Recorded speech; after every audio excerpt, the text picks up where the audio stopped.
Hey, what's up, everybody? Toby Martinez here with my new co-host, Mr. Bill Skywatcher. How you doing, Bill? Good, Toby. How's everything with you? Good. We're excited to be launching our new show, Marked by the Sky. It's great to be back on KGRA. Great to have you, Bill. It's always a good time when we hang out. As long as we don't bring up chicken, we're all good. That is a private joke between Toby and I and everything that happened at Roswell last year. Yeah. And speaking of Roswell, we have one of the individuals that was there doing his presentations last year at Roswell. And it was great meeting him finally in person, because you know how it is. A lot of times when you do these shows, you bring people on and that's it. You just talk to them through here. But to actually meet them and greet them and speak to them, it's a totally different ballgame. And meeting Graeme was just wonderful. Great person, did a great presentation over there. And I think we have a little background on Graeme Rendell. Yeah, he traveled a long way to be here last year for the Roswell UFO Festival. So everybody welcome researcher and author Graeme Rendell. All right, let's bring him on right now. There he is. Hey, Graeme, how you doing? Hey, good to see you again. Yes. It's been a while. We had a really good time here in Roswell last year. We do. It was exciting. Got you and somebody. You really look after me as well, so thank you. Yeah, it was a good time. We had it was entertaining. I'll say that. As Roswell always is. So I want to start off by asking you, what was the situation with your books in Amazon? All right. So, yeah, I had a bit of hassle back in July. So the book that actually has Luis Elizondo is writing the forward, Flying Saucer Fever. Amazon found what they reckoned were 3 images in the book, which they classed as being disappointing content. That's what they called it. It's because if you search long and hard enough for these 3 pictures on the internet, you'll find them. So that was the rationale. And because of that, they suspended all sales of the book. But they wouldn't tell me that was the case. They just couched it in general terms. They refused to actually identify the source of the problem, those 3 images. And this was 13 days before they actually told me exactly what was going on. And in those 13 days, they then basically terminated my account. So I couldn't sell any books whatsoever. They threw me off the platform. And that was before telling me what was going on. So then I finally got a message the day after they terminated me to tell me the specific problem.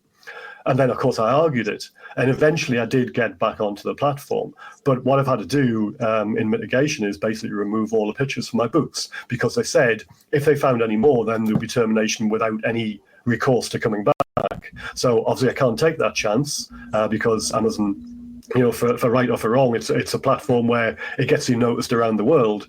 And it's very difficult to sell your books worldwide without Amazon. So you have to play by their rules, whether you like them or not, or whether you think they're right or not.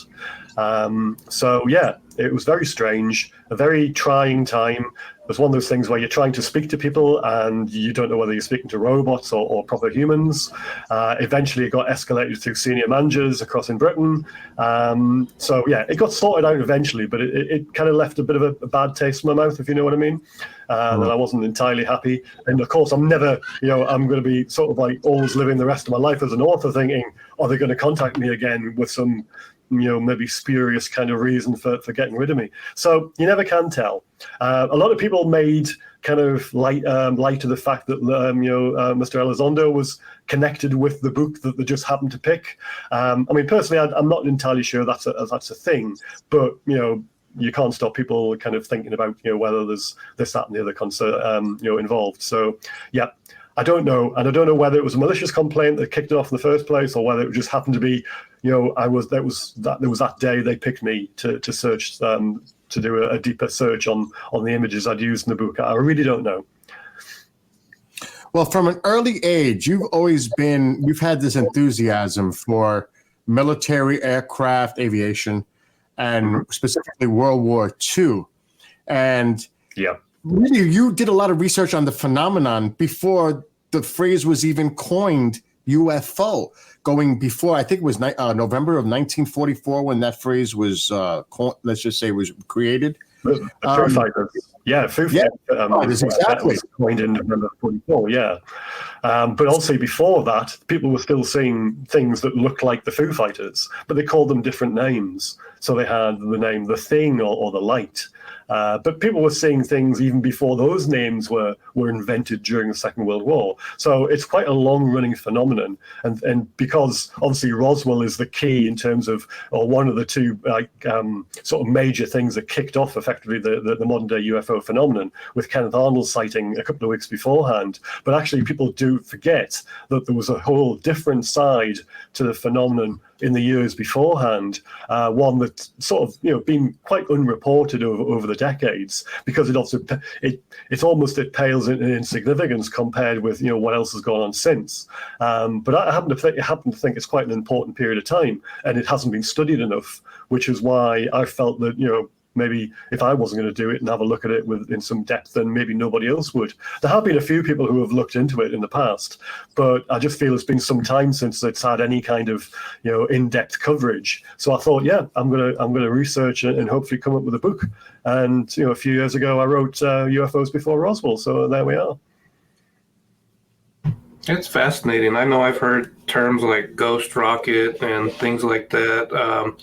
What are some good terms that researchers can use, say, if they're looking back in older newspapers or older literature? Okay. What are some suggestions? So the ghost rocket that you mentioned, that's 1946 in Sweden and other parts of Scandinavia, but actually over Europe as a whole, there were other places in Europe, particularly Greece as well, where these strange things were seen. So if they put ghost rockets into a search engine, you'd find information about that.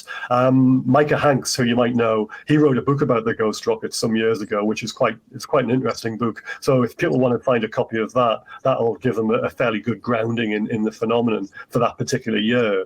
But then you go back to previous year, 1945, 1944, and you've got the Foo Fighters, which were balls of light, basically, which were following bombers or following night fighters through the skies of Europe, but also in the Pacific campaign as well, and other parts of the world.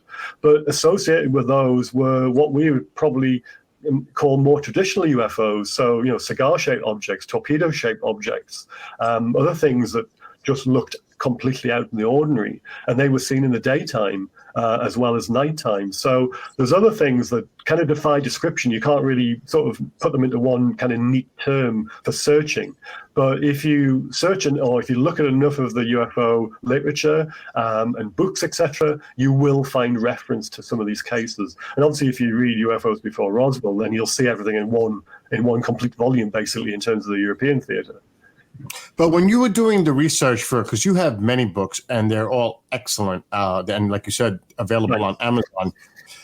Do you are you doing the research? I'm sure it's a combination of probably all, but local newspaper clippings.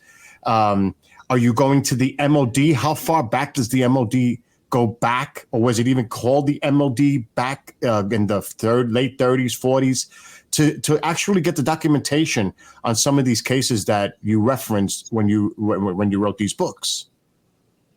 Well, the Ministry of Defence had a different name. It was called the War Ministry beforehand. But in terms of the records themselves, that the moment they're held by the National Archives in London. So that's the UK side of things.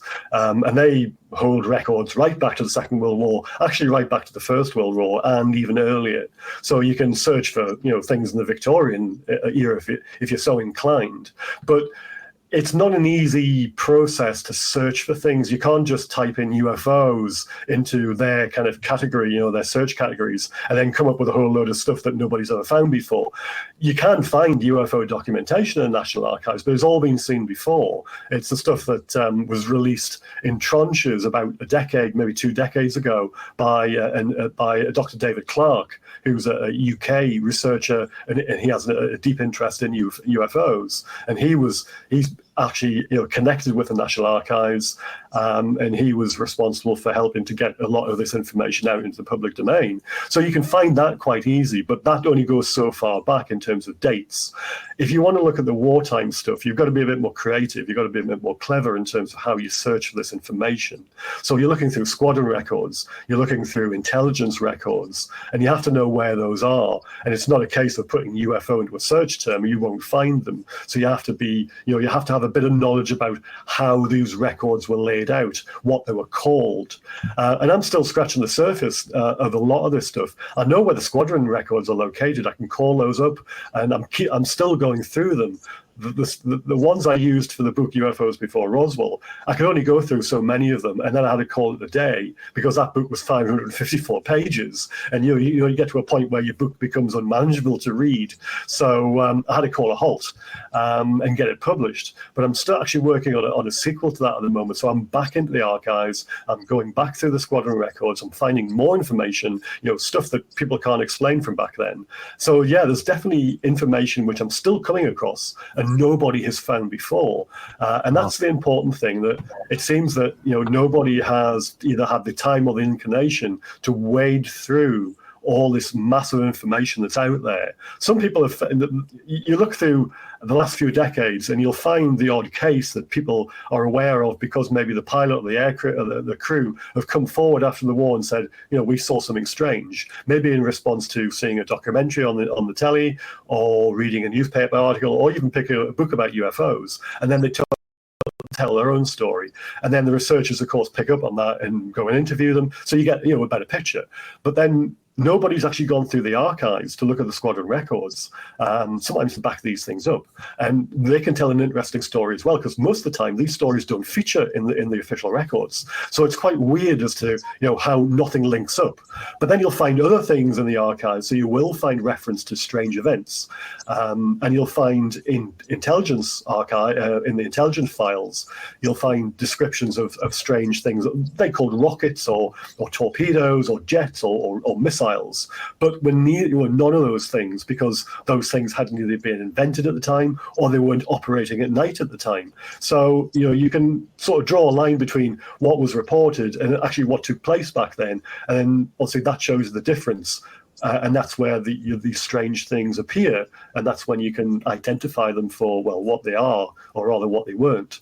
So yeah, that work continues, and I'm sure that'll take up the rest of the year in terms of how much more information I've got to go through.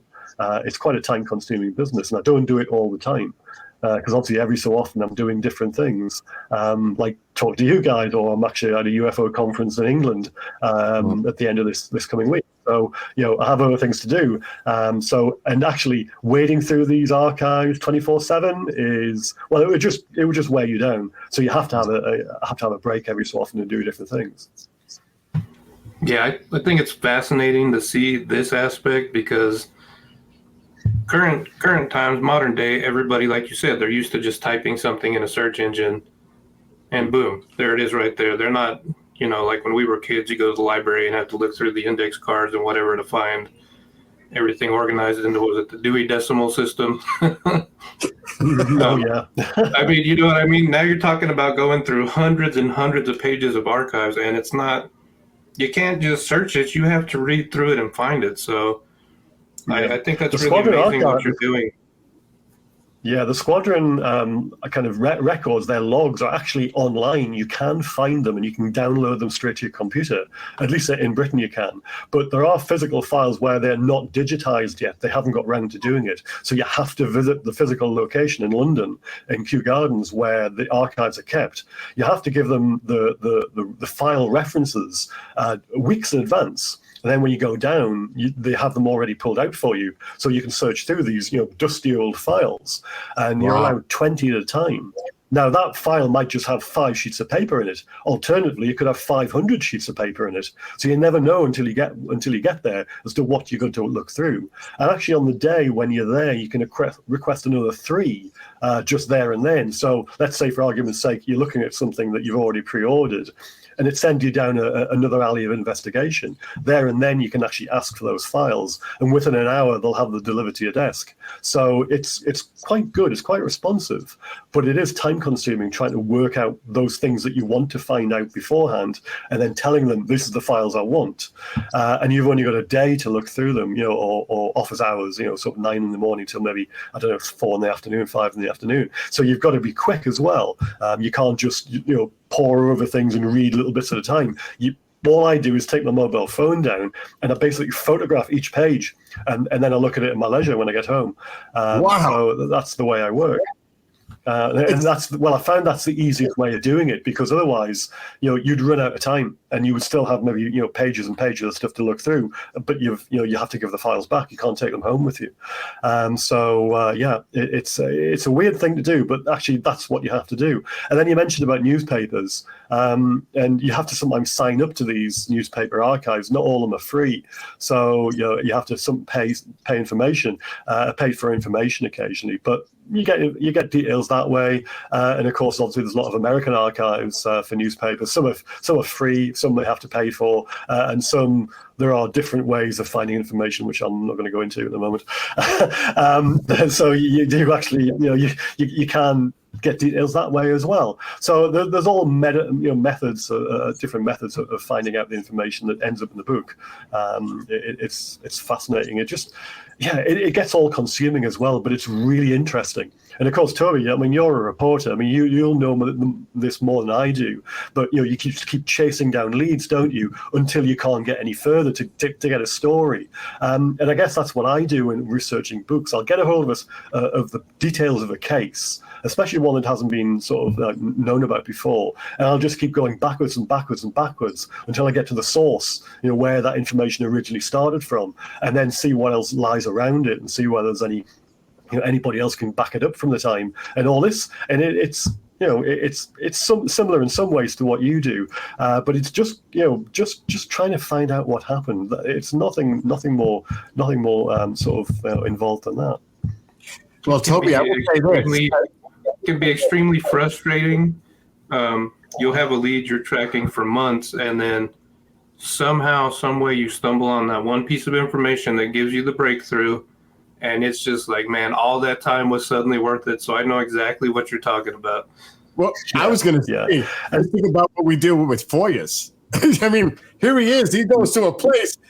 He has all that ready for him. Imagine the process that some of us over here in the States have to go through just to get a piece of information. And then it's heavily redacted. Has it been declassified? There's a whole process here.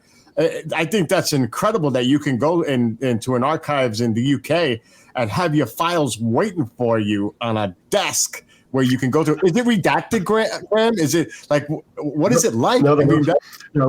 I think some of the times you'll get a file where they won't give it to you because it has a restriction on it. So it is, locked away. But a lot of the times these files aren't released to the archives anyway. So you simply can't find them. You can't get access to them. You might know they exist, but they're not for release. So you will know that in advance. So you don't turn up there and then find there's just a whole load of black ink all over the pages. It doesn't work that way here. But actually, another thing I was going to mention is the U.S. Air Force's Historic Records Agency, Maxwell Air Force Base in Alabama. I'm regularly getting information from them as well. So they have a lot of records from World War II on microfilm.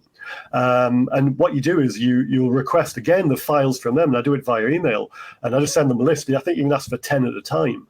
And then they'll go away and you get a digitized copy. So you get basically a PDF of maybe 1,000 pages of microfilm from one file. And that's usually what the number of pages, or sometimes it's up to 1,800, 2,000 pages on one file.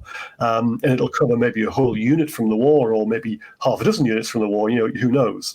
And I found a whole lot of information that way as well. And I'm still continuing to kind of badger them or pester them for information. And it got to the point where I think I'd sent 2 in a row once, and I'd forgot I'd sent the first one because it takes about 30 days for them to come back to you. And I sent another response off, and I got this nice little email from this lady at the agency saying, "Can you please stop sending us emails? We've already got one from you. We're still trying to work it out. And wait until you get the answer to that one, and then send the next one." Yeah, sorry, ma'am. But they're very polite about it. But they're very, very efficient as well. Yes, okay, it takes 30 days, but actually when you bear that in mind, the turnaround time is quite good for the information that you get. So I just factor that in. When I'm looking for stuff, I think, yeah, okay, that's going to come back such and such a day or around about this. I'll have another 10 requests to go straight back to them as soon as I get that information from them. So it's just kind of a revolving door, if you like. Requesting. I imagine them having some sort of alarm or like a light on the wall that blinks every time Graeme sends an email. They're like, "Oh, here we go again." Oh my. Very true. So another thing I wanted to ask you about. It's a great thing, and it just keeps me perpetually busy as well. So there's never a dull day. Something I wanted to ask you about, because I know you were involved in this, the Calvine case. I'd like to get your opinion on that. Like, can you give us a little bit of information on unearthing the photos, and then what you think they might show? Okay, so for the benefit of your viewers who aren't entirely sure what this is, it's a diamond-shaped object that was seen on the night of 4th of August 1990 on a remote hillside in Scotland. And two local hotel workers were out walking on a hill about 9 o'clock at night. It was still light. It was that kind of time of year in Scotland. And they saw this diamond-shaped object hovering in midair with what was possibly a Harrier jet, a fighter jet, flying around in the area, and possibly two. And they took photographs of this thing before it shot off vertically in the air and disappeared. And those photographs were sent off via a local, a newspaper in Scotland, who effectively dropped the ball on this story, because the normal photo editor and I think the editor themselves were on holiday at the time, because bear in mind it was in the summer holidays, and their reliefs kind of didn't do what might have been done normally with these photographs that were sent to them. And the newspaper basically asked the MOD, the Ministry of Defence, can you take these and have a look at them? And of course, the MOD said, yeah, we'll take those pictures for analysis, and got them off their hands. And of course, the paper didn't run the story in the end. The photographs were supposed to go off to the Ministry of Defence for analysis, and apparently they did get them, and they did do an analysis on the images. But then that's when the images themselves allegedly get lost, because any requests to the MOD for to get to see the images are usually replied to with, they were returned to the newspaper, and the newspaper say they can't find them anyway. So there's a bit of kind of to and fro as to who has them and who didn't have them and where they were. But at the end of the day, those photographs were assumed by everybody to have just been lost. Excuse me. And then about a couple of years ago, it was discovered. Dr. David Clarke, who you mentioned before, sorry, my voice is away. I'm just recovering from cold, so my voice is cracking up. Dr. David Clarke, who again is a UK-based researcher on UFOs, and also Vinnie Adams from the Disclosure team, who Toby, you met at Roswell last year as well. The two of them travelled up to Scotland to meet a guy who had been a press officer for the Royal Air Force, based up in Scotland, who was the person who had to took receipt of the photographs from the newspaper and then sent them off down to London to the Ministry of Defence. So he actually kept one of the photographs, one of these 6 original photographs. He had it in his possession. So that's how Dave Clarke and Vinnie managed to get this picture, and then it's obviously been released, and it's close to the image is fairly close to the artist's kind of representation that Nick Pope had commissioned some years ago, but it's not exact. It's also quite close to what they call the view foil, which was a kind of a way that the photo analysts from the RAF, when they looked at those original images, they were trying to work out how big the object was in relation to the landscape, and also in relation to this Harrier jet, because there's a crude kind of black and white photocopy of one of these images that appeared in the MOD archives in one of those tranches of UFO files that was released over a decade ago, and it has this crude photocopy of this view file, and that's the thing that has appeared on the internet for years now to say, yes, they did see these images and they were trying to work out the sizes. And when you see that and you compare that against the picture, yeah, again, you can see the relationship. But seeing the photograph now is amazing, because it kind of rules a lot of stuff out, but also it still throws up a huge amount of questions as to what this object was. And also, at the time when the photographs were released, you had a lot of people coming out the woodwork saying, oh, it's nothing more than just a reflection in a loch. Well, if that was the case, where you see the aircraft is actually below the object. So if that was the case, where's the reflection of the aircraft in the image?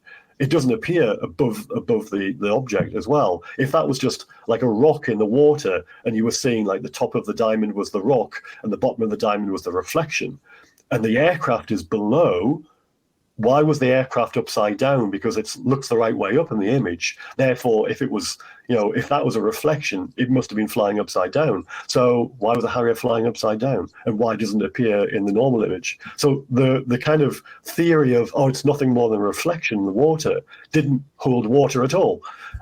So yeah, those things were kind of, sort of just basically sort of thought of being nonsensical, these attempts to debunk the photograph.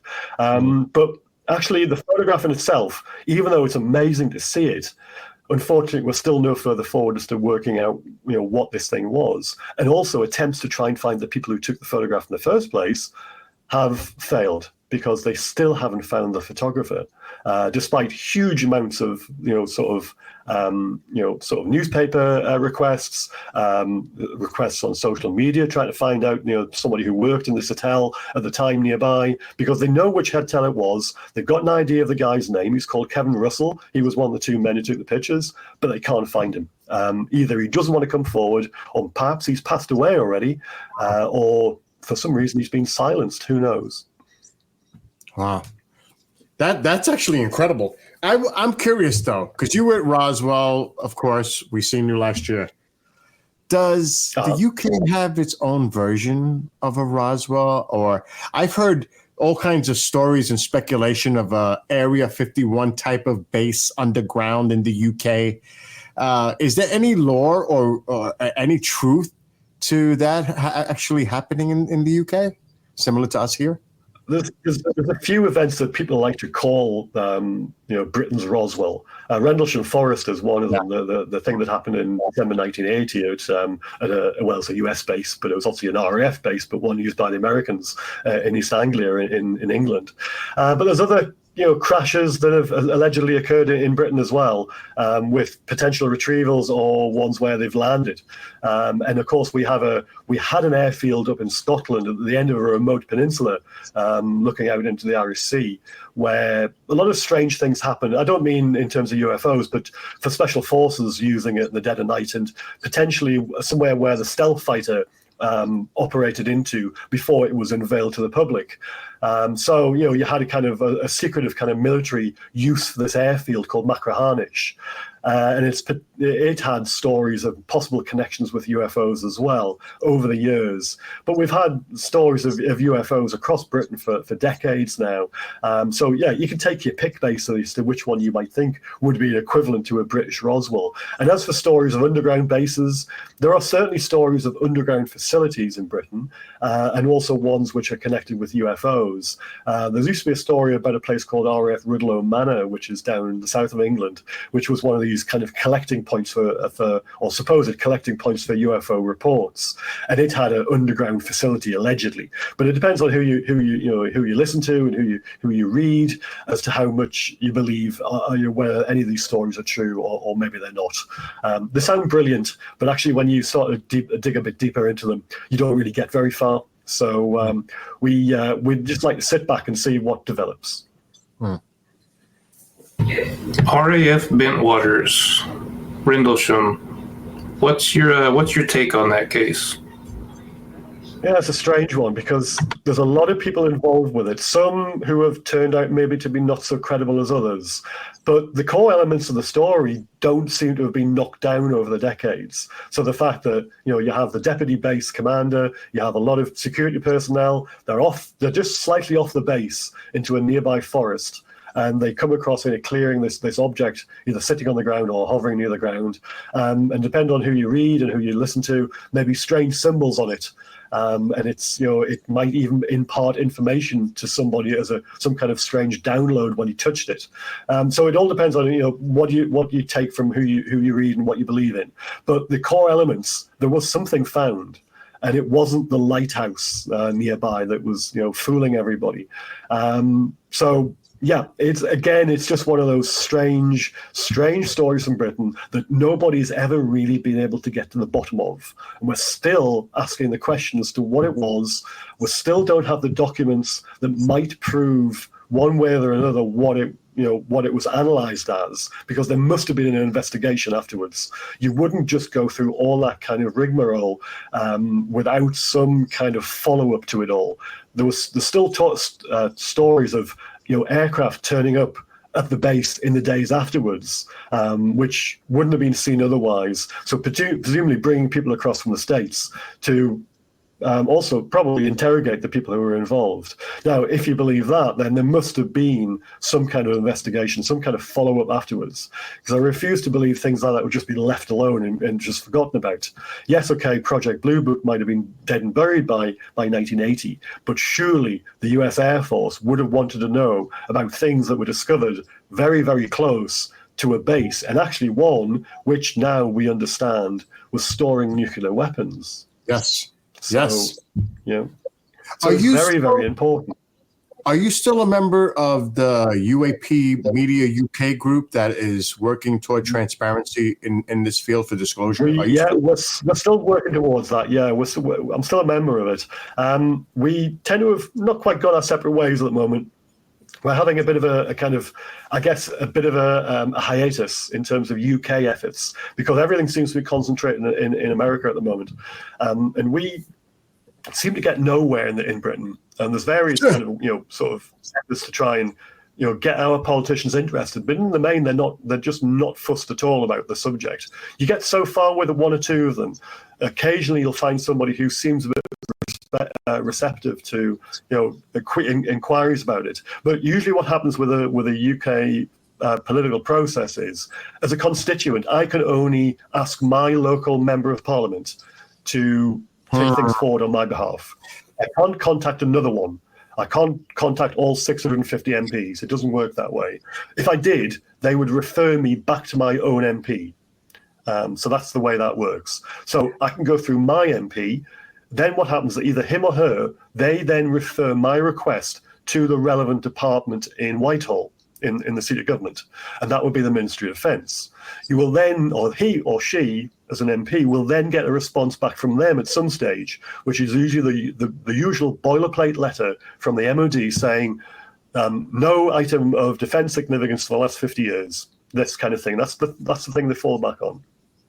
And then my MP will send that back to me.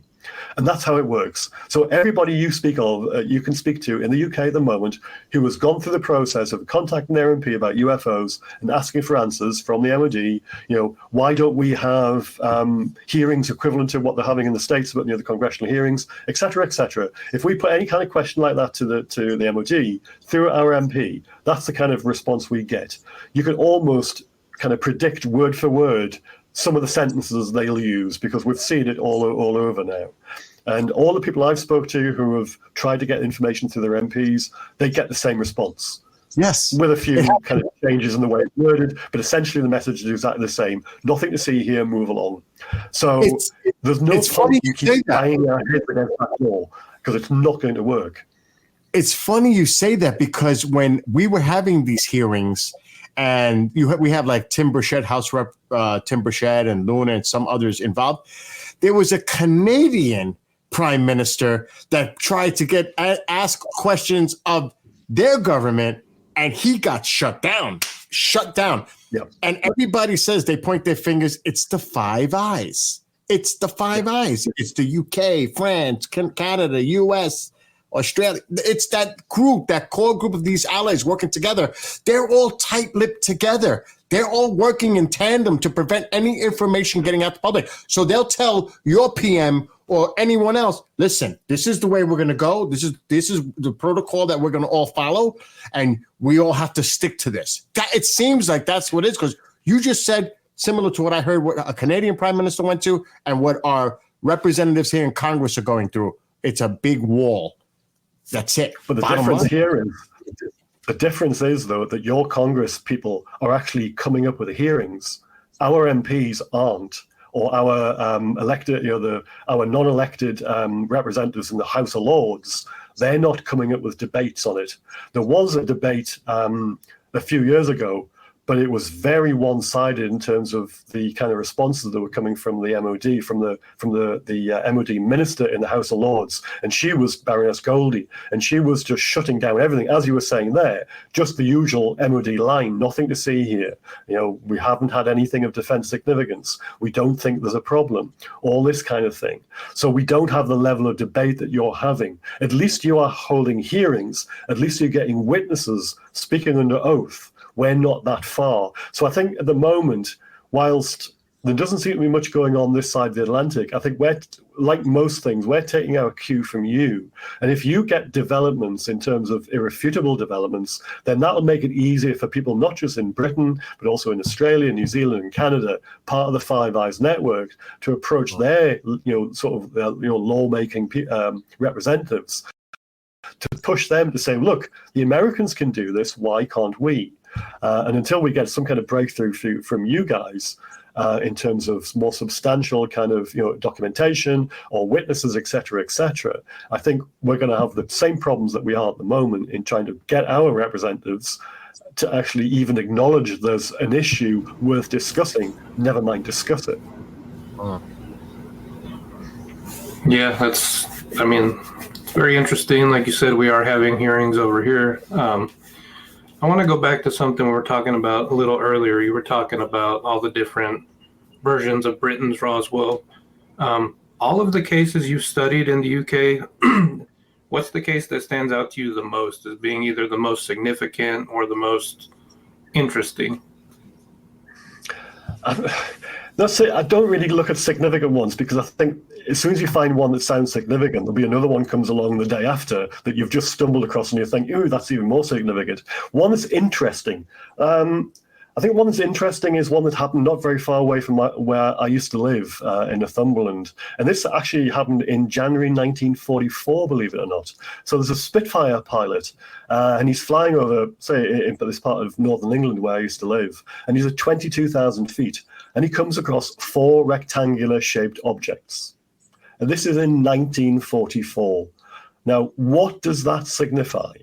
And that's it's one of those kind of cases that nobody really knows about. I found reference to this in the archives. It's appeared in another book beforehand, but the person who wrote that book said that they were triangles. Well, they weren't triangles, because in the actual documentation it says rectangles. So again, you can see how things get changed in the telling. But if you go back to the original archives, it says black rectangular-shaped objects. Now, what were they in 1944? Why were these things being seen then? And why isn't this a bigger story than it should be? Rather than it is at the moment? Why is it having to fall to people like me to come forward with that information and put it into a book which probably a whole load of people won't read?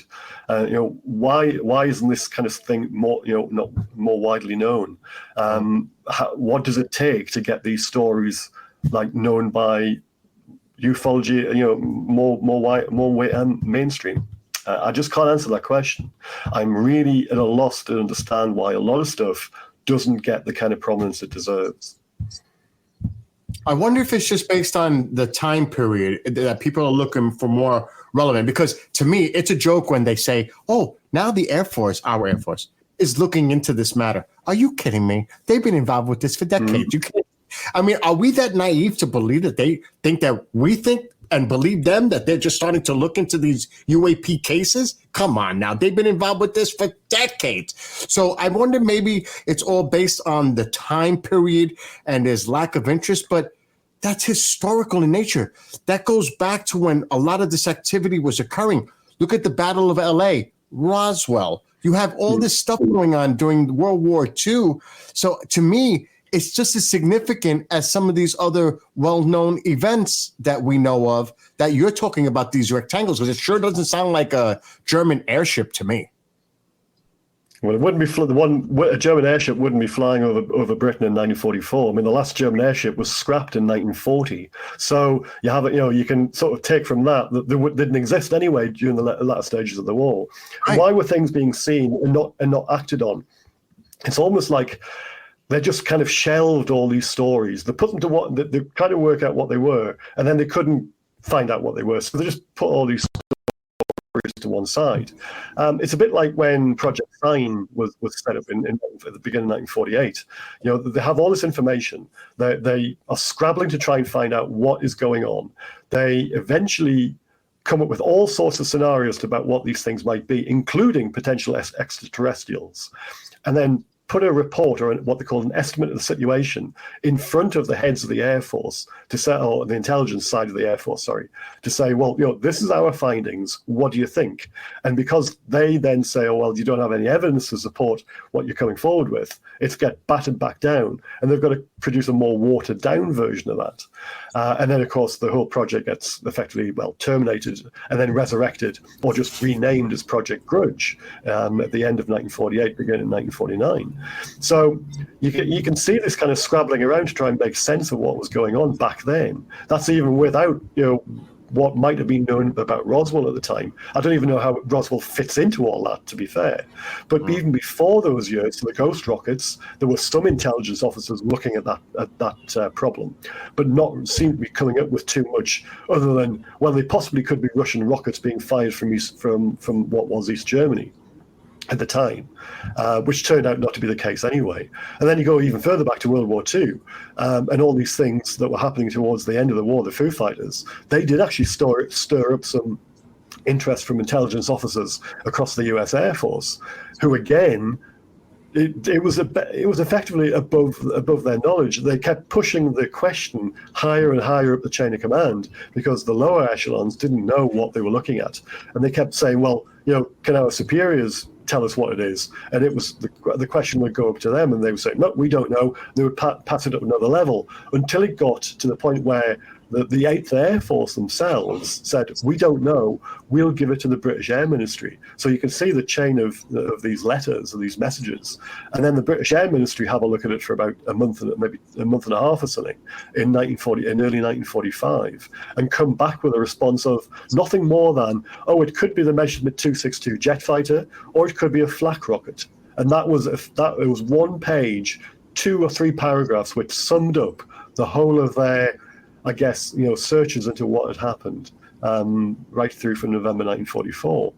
And it's just not a satisfactory kind of outcome in terms of, they must have looked harder as to what these things might have been. And if that's the best they come up with, then they really did need to do a lot more work, because neither of those explanations hold water in light of what is known about the time, the dates, the places, and the actions of these things that were being seen.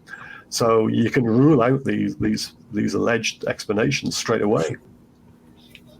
Rectangle. It's really interesting you said that. For my first thought is, what are the aerodynamics on a flying rectangle? Secondly, exactly. I actually have heard of 2 sightings between 1940 and 1960 of giant rectangles flying over Roswell. Wow. So that's interesting that you brought that up, because it's not a shape you commonly hear. A local connection. Yeah, I mean, when you said rectangle, I'm like, wow, it rings a bell, and then I'm thinking, yeah, but you're right. Cases like that, I have some in the U.S. Like for me, the Farmington Armada, for people that don't know, over Farmington, New Mexico, these things were flying for hours. I believe over 500 unidentified objects appeared to be dogfighting. The entire town's outside watching it. Why is that not a bigger story? Like you said, rectangles. I mean, ghost rockets, they can try and explain away, but tell me how these giant rectangles are up in the air. Yeah, exactly. I can't. I mean, I can't. There's things I can't explain, but yeah, that should be a bigger question, shouldn't it, Toby? People should be asking the question, as to why are people seeing things which defy the laws of aerodynamics? Why they have no appreciable, it's loose observables again, isn't it?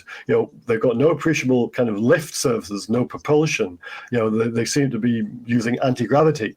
How do these things stay up in the air? These are questions that really should tax a lot more people than they do at the moment.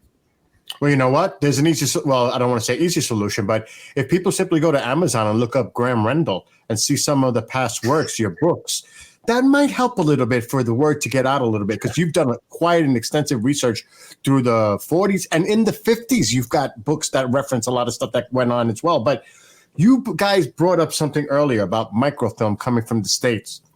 Where are the photos from the UK? Or we see so much of programs on TV, World War II history, live in color and all. What about photos? What about any images? What about film? Have you uncovered anything like that in your work? There are stories of photographs that were taken at the time, but everything that's appeared that you can see on the internet at the moment, you have to basically treat it with a pinch of salt. So there's a lot of Japanese images. The famous ones are usually Japanese, and they'll have a kind of what looks like a fuzzy blob on the film. So there's a school of thought that because the Japanese were fairly resource poor during the war, that was obviously one of the reasons why they were fighting the war in the first place. They had a shortage of nitrates for the developing process for their film. So a lot of their images during the war came out quite poorly in terms of how they were developed and what the pictures looked like. So it's entirely possible they were just defects from the film, these fuzzy blobs, etc. And the way they just seem to be in relation to the airplanes that are shown just happen to be portrayed as UFOs. For me, it's not so much more about what the image shows as to about where it was taken and the knowledge behind the picture. So who took it? What type of airplanes are these? Which unit did they belong to? What was the name of the pilot? All this kind of stuff that you can then go and maybe trace that information to find out, to kind of cross-reference all this stuff. Because just because a picture is taken doesn't mean to say it wasn't a hoax or it's not showing something else. And if you can find out more details about who, where, and when, then you stand a better chance of actually knowing more about what's in the picture. But you can't find that with these pictures. And then you'll find a whole load of stuff from Europe. And there's one particular picture of an alleged B-17 raid over Germany, and these sort of like luminous kind of blobs in the sky on a daylight raid with these luminous shapes in the air around the bombers. Now, I found the original image, and it doesn't show those things. So somebody's doctored the image to show to include these luminous things. And in UFOs Before Roswell, the original version of the book, I actually had the photographs side by side, so you can see the differences. And there are other images as well, which the images are so kind of fuzzy or indistinct that they could be flak explosions, they could be flak bursts, or they could just be defects in the film. It's impossible now with the distance between when they were taken and now, and especially when you don't know who took them and in what circumstances and what happened to the photographic process and all the rest of it, you can't tell exactly what's in those images beyond, well, they could be, but they might not be UFOs. So I don't hold a lot of kind of, sort of like, sort of too much about these pictures as to how important they are.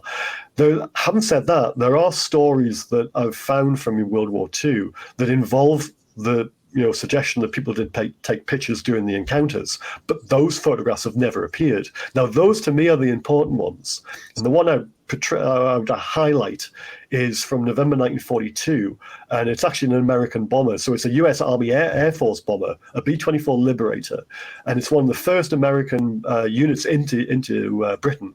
But rather than being used over France or Germany, etc., they're sent on anti-submarine patrols over the Bay of Biscay. So that's the bit of water between off the coast of France and off the coast of Spain. And it's quite a good area for U-boats because they're coming out of French bases and they're going out the Atlantic to try and sink American or British shipping and the convoys. And of course, one of these bombers is flying over the Bay of Biscay during the daytime. And this huge wingless object comes up behind them. And the tail gunner, understandably, shouts a warning to the rest of the crew. And they're all looking at this thing. And they don't fire on it. That's the strange thing. But it might have been out of range. I can't tell from the reporting how close it was. But it followed them for quite a way. And somebody on the aircraft actually had a camera, and he took photographs of it, according to the report. But then it did a 180-degree turn and flew away. And they were none the wiser as to what this thing was. They thought it might have been some kind of German aircraft, but it didn't resemble anything like that. But those pictures have never surfaced.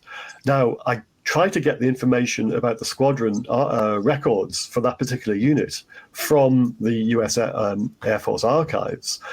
And I can't, and they just don't turn up.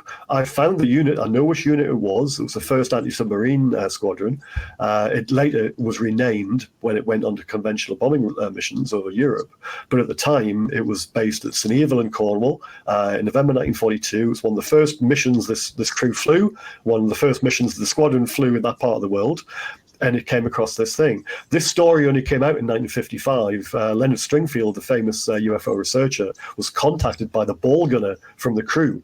And he was the guy who mentioned everything about the case. So it doesn't appear in the squadron archives, at least as far as we're aware, from the reporting, because he said it, he didn't say it was. But it's always nice to go back to the source reporting to see whether it does appear, whether there is information about it, because you would have thought that something like that might have been reported and might have ended up in the archives, because a lot of other stuff did.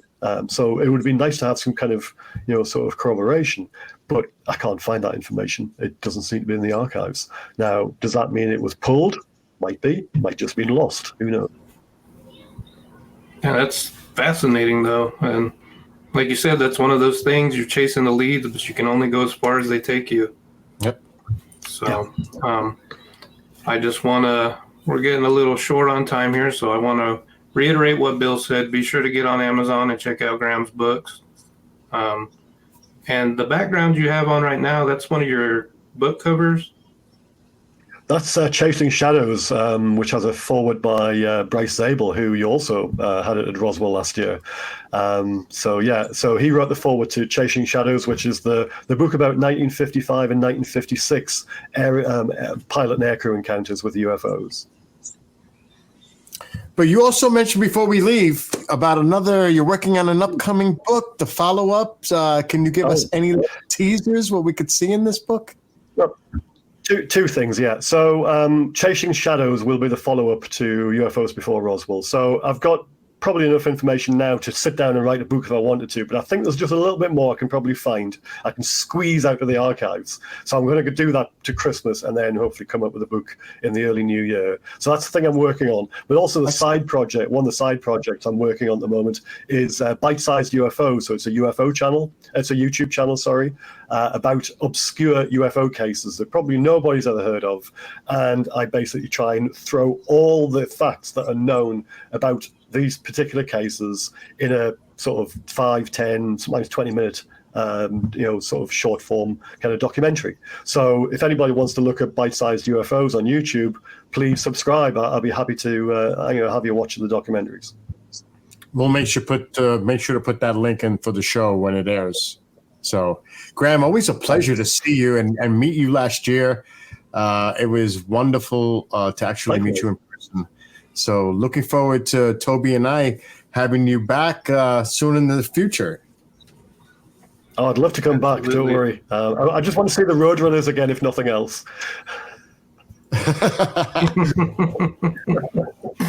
All right, everybody. For me, Graeme, and Bill, thanks for tuning in to our new show, and we'll see you guys next Monday. Thanks again, Graeme. Thanks very much. Cheers guys. Cheers. Run.